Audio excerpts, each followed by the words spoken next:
Hey guys, welcome back to another video. Today's video we are talking Monster Hunter Rise, and this one is going to be like all the little tips, all the stuff that wouldn't make necessarily like one whole video. I'm putting into like a video for you guys, and if you have any tips for anybody else out there, then definitely drop them down in the comment section below. I'm ready to learn. I'm sure everybody else is ready to learn as well, because this game is where there's like little small stuff that you would never know unless somebody else tells you. So yeah, let's jump into it. And the first tip is, I saw a comment on yesterday's video about filtering and finding talismans or armor and all of that stuff, and I'm not surprised that many people don't know about this. If you go to the item box and then you go to change equipment, if you go to the one place that you probably would never click on, which is equipment box, then you can select by pressing Y the equipment search, and then you can cycle through these tabs. Each of these individual tabs just adds filters to your item box and your equipment box so that you can easily find things. So for talismans, you might want to be finding a skill on a talisman and all your weakness exploit talismans, because that is the hot thing at the moment.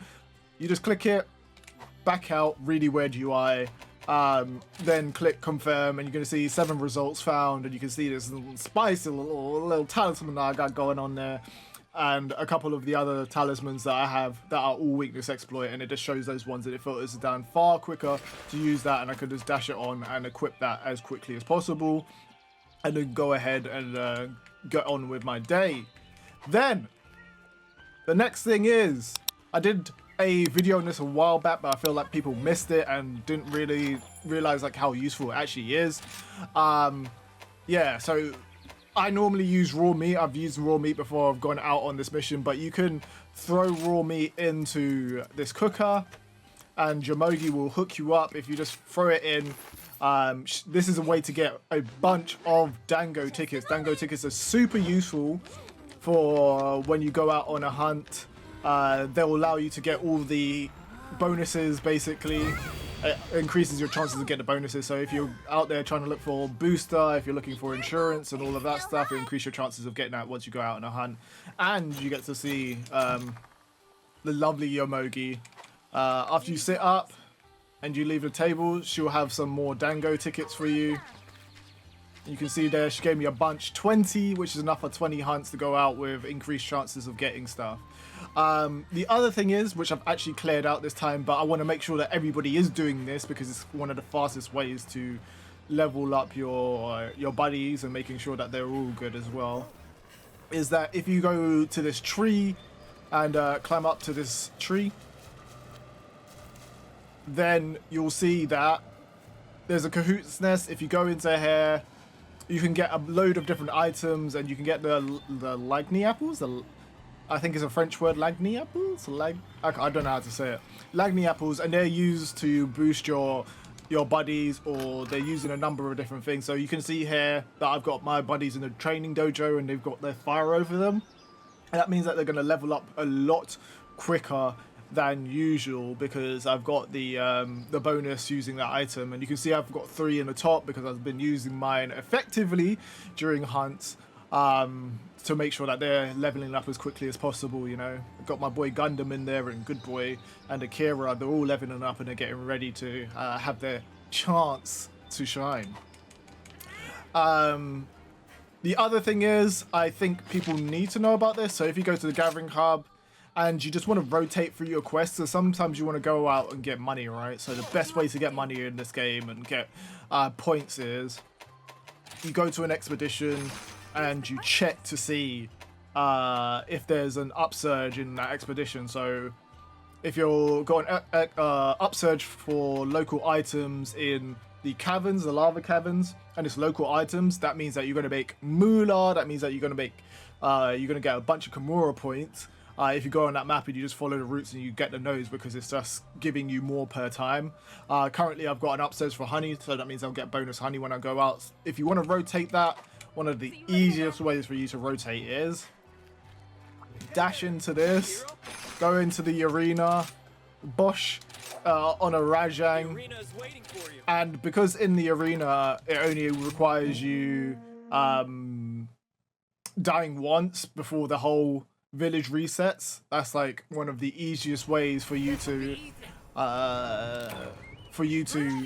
reset your village and get like it's moved on time, right, rather than loading into a fat mission. I was trying to see if I could hit the counter, you know, the first counter, you know. I'm just trying to see if I. Oh, okay, I'll stop now. I'll stop. So if you don't, I shouldn't have picked up the buff, obviously, but if I didn't pick up the buff, when he hits me, he'll be attacking me a lot, and it will just allow me to reset this mission even quicker. This man. Is anyone having a hard time with Rajang in it? I heard that a few people are having a hard time. I find him like quite easier than Wells Rajang. I just feel like he's not gonna like just ruin me in this. He's quite more predictable, aside from when he goes into his like red hand mode and everything's bouncing off of him. It's a bit of a madness. So this is the only time it's okay to die. So you can see here that my quest has failed. I'm gonna load back out. Obviously, it doesn't need to take 51 seconds. I was just making it a bit longer than it actually needed to be. You can just go in there, get clapped, and then you'll load straight back out, and it will be an awesome time for you. And then you can come back into the village. Everything's progressed a little bit. If I need to do anything, I can go here, check the expeditions again, see if they've changed over to anything else. So it's still on honey for me, so because I've got unlucky, but you can see that the rest have actually changed. Changed up, which is really good. So if you want your mercenaries, or you want to level up your palicos or your buddies, this is a fast way to do it as well, because you could just reset it and then jump back in and do whatever as quickly as possible. The other thing is, don't forget to look out for your exchange items. If you go to rare items, you can see here there's sometimes an additional stone in here that you can sell for money as well. So if you have any items in your items that are you don't know what to do with them, a couple of them are just for like selling purposes as well. So you're gonna see here I have this stone that's worth 1,000. If I just go to my box and sell that, I get 1,000 zenny, and I've got 2 silver eggs that are useful for selling as well. And if you want to make any money quickly and you're running out a bunch of stuff, all you have to do is look for any of the monster parts that you have in like just a bunch of them. So I don't know, what do I have here? I'll probably have a lot of Gossarag parts. Actually, I've got a lot of Kezu parts. That's like 850. I can just tap that, sell it, bosh, it's a good day, and your boy's got some more money in the bank and to spend on stuff. Also, rampage skills. So this is going to be a big one to look out for when the update drops. So when the update drops, hopefully the rarity of the weapons increases. Hopefully the monsters are a bit harder because we have our HR unlocked, so the rarity of the weapons will go up. So if we look at some of the trees, just tell me what you need. You can see here that if I go to my skill info, you're going to see that I've got attack, affinity, and defense. But some of the ones that are further along in the tree might not have those options.